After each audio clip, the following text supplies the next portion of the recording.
सैयदी व सैयदना इमाम आजम नौमान इब्न साबित अबू हनीफा रज़ियल्लाहु ताला अन्हु, आपकी इबादत का यह आलम था कि कई लोग ये समझते थे कि इनके घर में कोई दरख्त है।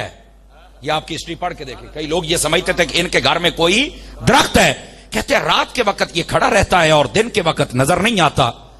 और करीब एक यहूदियों का बच्चा था, उसने अपने बाप से पूछा कि मैं एक दरख्त देखता हूं, रात के वक्त मुझे नजर आता है और दिन के वक्त नहीं होता। अगला जुमला भी सुनना, उन्होंने कहा दरख्त नहीं है, यह मुसलमानों का इमाम आजम है, सारी रात खड़े होकर अपने रब की इबादत करता रहता है। आप ऊपर वाली छत पर खड़े होकर वो बच्चा समझता था कि शायद ये खजूर का दरख्त है। बात समझ आ रही है कोई नहीं आ रही? ये कामिलों का अंदाज भी ये था। और फिर अल्लाह ने क्या कमाल अता फरमाया, जब बंदा वुजू करता है तो गुनाह झड़ जाते हैं। सैयदना इमाम आजम रज़ियल्लाहु ताला अन्हु, अल्लाह ने आपको यह कमाल अता फरमाया था कि जब कोई वुजू करता तो आप उसके जड़ते हुए गुनाह देख लेते थे, ये गुनाह झड़ रहा है। आपने खुद अपने रब की बारगाह में दुआ की, बारी ताला ये मेरे से करामत छीन ले, वापस ले ले। मैं ये समझता हूं कि ये लोगों के ऐब मुझ पे जाहिर हो रहे हैं, बस तू इनके गुनाह माफ करता जा पर मुझे न दिखा।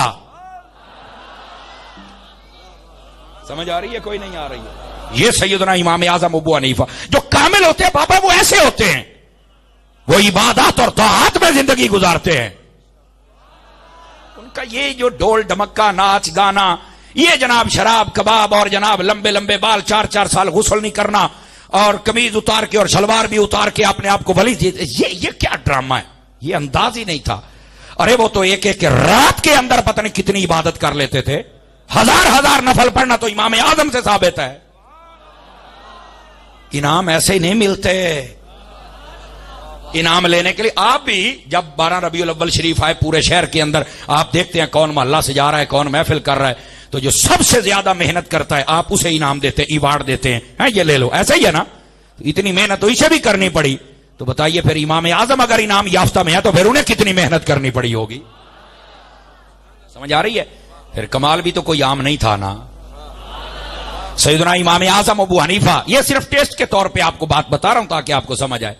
आजकल ये भी एक बात है कि इमाम आजम ने अपनी पूरी जिंदगी में बड़ी ईद की नमाज नहीं पढ़ाई। आप परेशान हो गए ना? चुप, कोई ये क्या बात होगी? हाँ वाकई नहीं पढ़ाई आपने और पढ़ी भी नहीं है।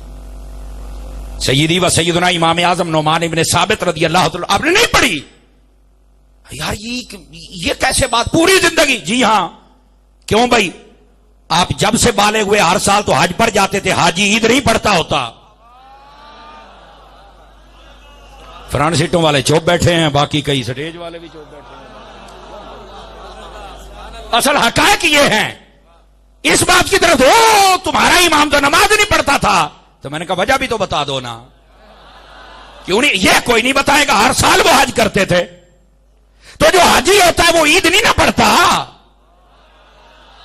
तो वो जो नहीं ना फरमा रहे यार, तो कैसे पढ़ें और कैसे पढ़ाएं? बताएं भाई।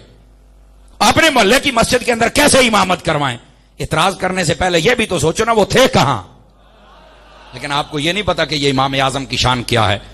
मुल्ला अली कारी रहमतुल्लाह ताला अलैह, आपने जो रिसाला लिखा ना सैयदी व सैयदना गौसुल आजम रज़ियल्लाहु ताला आपकी शान अक़दस के अंदर, उसके अंदर आपने इस बात को लिखा जो मैं आपको अर्ज कर रहा हूं। आलमे और रूहानियत के अंदर तवज्जो है? फ्रंट सीटों वाले जरा मुझे देखेंगे, मैं आपको बात सुनाऊं। इमाम आजम ने सवाल फरमाया हुजूर गौसे आजम से। ये मुल्ला अली कारी लिखते हैं, मुल्ला अली कारी से पूछो क्यों लिखा है, हम तो सिर्फ सुना रहे हैं। आपने मुल्ला अली कारी से पूछा। मुल्ला अली कारी फरमाते हैं इमाम आजम ने गौसे आजम से पूछा। कहने लगे ऐ अब्दुल कादिर ये बताओ, आपने तकलीद की है हजरत इमाम अहमद बिन हंबल की, तो मेरे दलाइल और मेरी वजाहतें और मेरे सारे उलूम के चश्मे आपके सामने नहीं थे? कहा बिल्कुल सामने थे। और वैसे भी फरमाया कि मैं तो आपके घर का इल्म मेरे पास है, क्योंकि आप हजरत इमाम बाकिर के शागिर्द हैं। समझ आई ना? हजरत इमाम जाफर सादिक का फैज है, और अगर देखा जाए तो ये हसन हुसैन का फैज है। ये उधर से ही सारा कुछ आ रहा था ना, है? लौला सिंतान लहालकन नौमान, अगर ये 2 साल ना होते जो मैं इनकी बारगाह में बैठ के पढ़ता रहा तो मैं तो हलाक हो जाए। ये इमाम आजम खुद कहते हैं। तो कहा मैंने तो जो इल्म हासिल किया वो भी आपके घराने से, आपके जद्दे आला से, और फैजान भी वही है, और मेरे दलाइल आपके सामने। उलमा बैठे, ये बड़े बड़े उलमा इकरार कर गए, इमाम शाफी जैसे भी। इमाम आजम अगर किसी सुतून को कह देना कि ये सोने का है, तो इमाम आजम के पास इतने दलाइल हैं कि वो साबित कर देंगे कि ये सोने का ही है। अल्लाह ने ऐसा कमाल अता फरमाया। तो इमाम आजम खुद कहते हैं, ए अब्दुल कादिर सुन। तो कहा जब मैं आपके घराने से पढ़ा हूं, उन्हीं का फैजान है, आपके जद्दे आला का, और फिर दलाइल जो अल्लाह ने मुझे सलाहियत, कुव्वत इस्तिदलाल और इस्तिंबात और इस्तिशाद की अता फरमाई, वो भी आपके सामने है। आपने फिर इमाम अहमद बिन हंबल की जो तहकीकात थी उनको इख्तियार किया। इसकी क्या वजह है? हुण अब जो गौसे पाक ने जवाब दिया ना, मुल्ला अली कारी ने लिखा है, समझो है, गौसे पाक ने जो जवाब दिया वो सुनिए। फरमाया नौमान बिन साबित, मैंने आप ही की तकलीद करनी थी। जवाब सुनिए, मैंने आप ही की तकलीद करनी थी, लेकिन आपसे तकलीद करने से पहले एक बंदा और पहल कर गया।